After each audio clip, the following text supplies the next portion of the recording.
Hello दोस्तों, स्वागत है आप सभी का हमारे चैनल पर।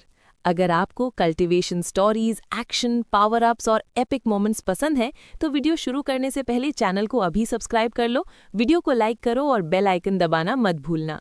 अब चलते हैं आज की नॉवल की तरफ। काइलिन का ग्रुप स्टोन ऑल्टर के पास खड़ा था और ज़ियाओयेन को देख रहा था, जो पूरी दोपहर से स्टोन चेयर पर बैठा हुआ था। काइलिन अनजाने में अपनी भौहें सिकोड़ लेती है। ये स्टोन टैबलेट काफ़ी अलग लग रही थी। इसके अंदर की शक्ति इतनी ज़्यादा थी कि याओमिंग जैसे एक्सपर्ट भी इसे हल्का समझने की हिम्मत नहीं करते थे। भले ही उनका हमेशा ज़ियाओयेन पर भरोसा रहा हो, लेकिन इस वक्त उनके दिल में थोड़ी सी चिंता ज़रूर थी। ट्राइबल चीफ याओमिंग, क्या आपकी ट्राइब के एक्सपर्ट्स जब पहले स्टोन टैबलेट में गए थे तब इतनी देर तक रुक पाए थे? काइलिन ने काफ़ी देर बाद भौहें चढ़ाकर पूछा। याओमिंग ने सवाल सुनते ही थोड़ी देर सोचा, फिर उसने सिर हिलाकर कहा, पहले जब हमारी ट्राइब के एक्सपर्ट्स इस स्टोन टैबलेट में गए थे, कोई भी आधे घंटे से ज़्यादा नहीं टिक पाया। लेकिन ब्रदर्स याओयेन की स्पिरिचुअल स्ट्रेंथ बहुत ही ज़्यादा पावरफुल है, कोई एक्सीडेंट नहीं होना चाहिए। याओमिंग की बात सुनकर काइलिन की भौहें और ज़्यादा सिकुड़ गईं, लेकिन उसने अपने दिल की चिंता को दबा दिया।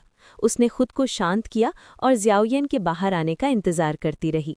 इंतज़ार करते करते एक और आधा घंटा बीत गया। जब काइलिन का ग्रुप और इंतज़ार नहीं कर पा रहा था, तब अचानक स्टोन टैलिस्मन से तेज़ रोशनी निकल पड़ी। उस रोशनी के बीच से एक सोल बाहर निकली और काइलिन के ग्रुप की खुशी भरी आंखों के सामने सीधा स्टोन चेयर पर बैठे ज़ियाओयेन के शरीर में वापस चली गई। स्टोन चेयर पर बैठे ज़ियाओयेन ने अचानक अपनी बंद आंखें खोल दी। उसका चेहरा तुरंत पीला पड़ गया और तेज़ खांसी ने उसके शरीर को हिला दिया। येलो स्प्रिंग डिवाइन एंगर लेने की वजह से जो चोट लगी थी, वो इस वक्त पूरी तरह सामने आ गई थी। ज़ियाओयेन, क्या तुम ठीक हो? काइलिन और बाकी दो लड़कियों ने जल्दी से पूछा। मैं ठीक हूँ। डीमन सेंट हुआंग क्वान का सोल फ्रैगमेंट वाकई बहुत ही भयानक था। ज़ियाओयेन ने धीरे धीरे सांस संभालते हुए कहा। उसने हाथ हिलाया और हल्की सी सांस भरी। ब्रदर ज़ियाओयेन, क्या आप भी उस बचे हुए सोल फ्रैगमेंट को संभाल नहीं पाए? याओमिंग ने हैरानी से कहा। मैं किस्मत से मुश्किल से जीत पाया, लेकिन स्टोन टैबलेट के अंदर जो सोल फ्रैगमेंट था वो अब गायब हो चुका है। ज़ियाओयेन ने बिना कुछ छुपाए जवाब दिया। बैंग! ज़ियाओयेन के जवाब देते ही सामने रखी स्टोन टैबलेट से एक गहरी आवाज़ आई। सबने देखा कि उंगली और हाथ के ऊपर धीरे धीरे मुंह जैसा निशान बनने लगा, जिसमें से अजीब सी एनर्जी निकल रही थी। Yellow spring divine anger! Yao Ming ये देखकर चौंक गया। उसके चेहरे पर पागलपन भरी खुशी आ गई। वो तुरंत बैठ गया और अपनी स्पिरिचुअल स्ट्रेंथ उस मुंह के निशान की तरफ फैला दी। लेकिन जैसे ही वो उसके अंदर की जानकारी लेने वाला था, एक बहुत ही ज़्यादा पावरफुल स्पिरिचुअल अटैक सीधा उसकी सोल से टकराया। इस भयानक अटैक की वजह से याओमिंग के मुंह से खून निकल आया और वो जोर से पीछे की तरफ उड़ गया। आखिरकार वो सीढ़ियों से नीचे गिर गया। थोड़ी देर बाद वो फिर ऊपर आया। उसकी हालत काफ़ी ख़राब और चेहरा फीका पड़ चुका था। कितना डरावना स्पिरिचुअल अटैक था। लगता है मैं अभी येलो स्प्रिंग डिवाइन एंगर का अभ्यास करने की शर्तें पूरी नहीं करता। याओमिंग ने कड़वी हंसी के साथ कहा और मुंह के कोने से खून साफ किया और अफसोस से सांस भरी। ये हुआंग क्वान स्टोन टैबलेट सच में अजीब है। डीमन सेंट हुआंग क्वान का सोल फ्रैगमेंट मिट चुका है, फिर भी इसकी शक्ति इतनी ज़्यादा है। उस वक्त डीमन सेंट हुआंग क्वान की ताकत का कोई मुकाबला नहीं था। ज़ियाओयेन ने स्टोरेज रिंग से सोल हीलिंग पिल निकाली और उसे मुंह में डालकर कहा, लेकिन चिंता करने की ज़रूरत नहीं है। येलो स्प्रिंग डिवाइन एंगर का ट्रेनिंग मेथड स्टोन टैबलेट पर लिखा हुआ है। जब तुम फ्यूचर में उसके लायक हो जाओगे, तब इसका अभ्यास कर सकते हो। मैं इस वक्त एडवांस 2 स्टार दौसंग हूँ। अगर इस स्ट्रेंथ पर भी मैं इसका अभ्यास नहीं कर सकता, तो पता नहीं और कितना वक्त लगेगा। याओमिंग ने आह भरी। उसने लगभग उम्मीद छोड़ दी थी। फिर उसने एक्साइटेड आंखों से ज़ियाओयेन को देखा, हाथ रगड़ते हुए सूखे स्वर में हंसा। ब्रदर ज़ियाओयेन, क्योंकि आपने स्टोन टैबलेट के अंदर के सोल फ्रैगमेंट को हरा दिया है, तो शायद आपको डीमन सेंट का एसेंस ब्लड मिला होगा, है ना? रिलैक्स करो। ये स्टोन टैबलेट तुम्हारी 9 serene deep ground python tribe की है। मैं सब कुछ अपने लिए नहीं रखूंगा। ब्रदर ज़ियाओयेन, ऐसा क्यों कह रहे हो? आखिर ये चीज़ आपने अपनी जान जोखिम में डालकर हासिल की है। अगर आप थोड़ा सा भी शेयर कर दो, मैं उसमें ही खुश हूँ। याओमिंग शर्मिंदा होते हुए कहता है। ज़ियाओयेन मुस्कुराया। उसने अपनी मुट्ठी बंद की और उसकी हथेली में सुनहरे रंग का लिक्विड प्रकट हुआ। उस ब्लड से निकलने वाली भारी एनर्जी की वजह से आसपास की हवा तक उबलने लगी। ट्राइबल चीफ याओमिंग, यहाँ मौजूद सब लोगों का हिस्सा बनता है। काइलिन और बाकी 2 लेडीज भी यहाँ थीं। उन्हें 3 हिस्सा देने पर आपको कोई ऐतराज़ तो नहीं? ज़ियाओयन ने सुनहरा ब्लड पकड़कर मुस्कुराते हुए पूछा। हा, ब्रदर ज़ियाओयन जैसे चाहें बांट सकते हैं, याओमिंग ने खुले दिल से कहा। वो समझता था कि ज़ियाओयन के बिना उसे ये हिस्सा मिलना मुमकिन नहीं था। ज़ियाओयन मुस्कुराया, उसने उंगली झटकी और उसकी हथेली में मौजूद सुनहरा ब्लड 4 गोल्डन रेज में बदल गया, जो याओमिंग, काइलिन और बाकी 2 लड़कियों की तरफ उड़ गया। उन्होंने उसे मजबूत और थोड़ी घबराहट भरी पकड़ के साथ थाम लिया। अगर इस चीज़ की खबर फैल जाती तो कोई भी एलीट दौसंग इसे छीन लेने आ जाता। 4 गोल्डन रेज अलग होने के बाद ज़ियाओयन की हथेली में बचा हुआ ब्लड सिर्फ अंगूठे के साइज का रह गया था। फिर भी उसके अंदर की एनर्जी अभी भी काफ़ी डरावनी थी। ज़ियाओयन उस सुनहरे ब्लड को देखते हुए सिर्फ मुस्कुराया। इस एक बूंद के अलावा उसकी स्टोरेज रिंग में डीमन सेंट एसेंस ब्लड की एक और बूंद थी, जो उसने याओ लाओ के लिए संभाल कर रखी थी। इस वक्त याओ लाओ हाई लेवल बनसंग था। अगर उसे काफ़ी एनर्जी मिल जाए तो उसका 1 स्टार दौसंग बनना मुश्किल नहीं था। ये डीमन सेंट एसेंस ब्लड उसके लिए एडवांस करने का सबसे अच्छा मौका होता। इस बार जो फ़ायदा ज़ियाओयन को मिला था वो उसकी उम्मीद से काफ़ी ज़्यादा था।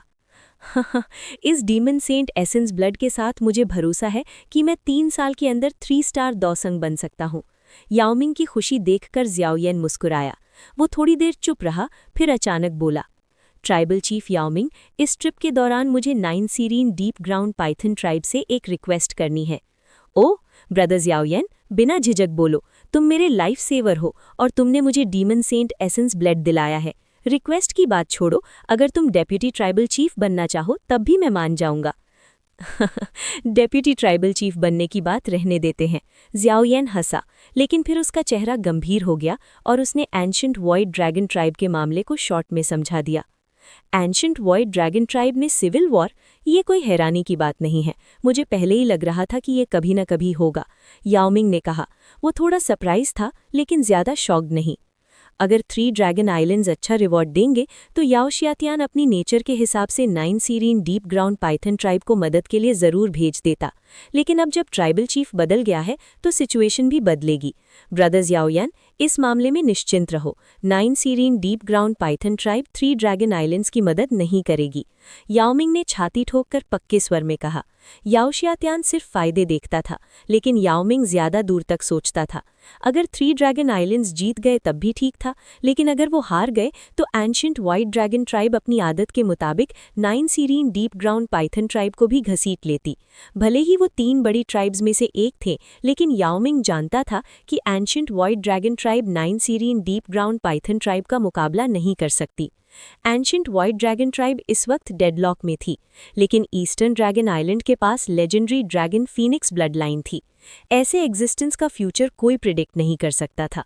इसीलिए जब ज़ियाओयन ने रिक्वेस्ट रखी तो याओमिंग ने बिल्कुल भी हिचकिचाहट नहीं की।